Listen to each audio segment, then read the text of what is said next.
basically confirming that he will be challenging CM Punk for the World Heavyweight Championship on January 5th on Monday Night Raw, right? So I'm seeing a lot of people say that Bron Breakker's promo was incredible. This was awesome. You know, Bron Breakker's going to be a superstar.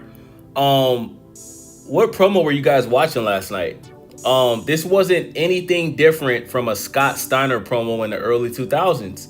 Like, and Scott Steiner has said this to Bron Breakker in interviews. Like, you know, Bron Breakker steals a lot of things from his dad and his uncle, bro. Like, it's unoriginal, right? He pretty much gave a Scott Steiner roid rage promo. Nothing different, right?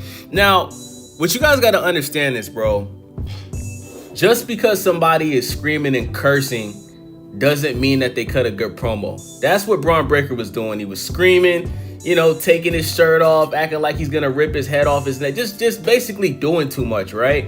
Like I said, copying his uncle Scott Steiner, right? The only, you know what the difference is between Scott Steiner's promos and Bron Breakker? Scott Steiner is actually funny. You know what I'm saying? Bron Breakker is not funny. Bron Breakker is just awkward. You know what I'm saying? Scott Steiner was actually fucking hilarious, bro. Like, shout out to Big Papa Pump Scott Steiner. Pause. That's what he used to call himself. He was hilarious, bro. You know what I'm saying? Now let's get into what Bron Breakker actually said. So, Bron Breakker basically called CM Punk a soft-ass B-word, right? He accused CM Punk of trying to break his neck because during the Survivor Series main event, co-main, was it the main event or co-main event? Who cares? During the match, right? There was a situation where Bron Breakker fell on his neck, right? He had to be taken out of the ring so they can make sure he's okay. Luckily, everything turned out to be good, right? So I like the fact that he said that because, you know, that's kayfabe, right? Like, you know, for him to say that, you know, screaming and looking so angry, you would think Bron Breakker really does feel like CM Punk tried to break his neck, right?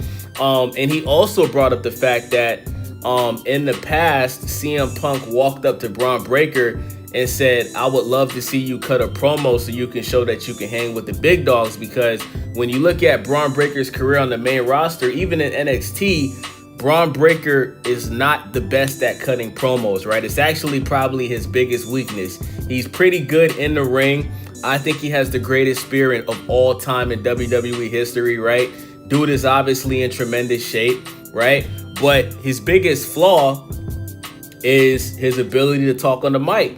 You go look at his promos that he used to cut on NXT when him and Carmelo Hayes was going at it. Like, crowd would just be dead, bro. Dude's just, you know, not entertaining. Like I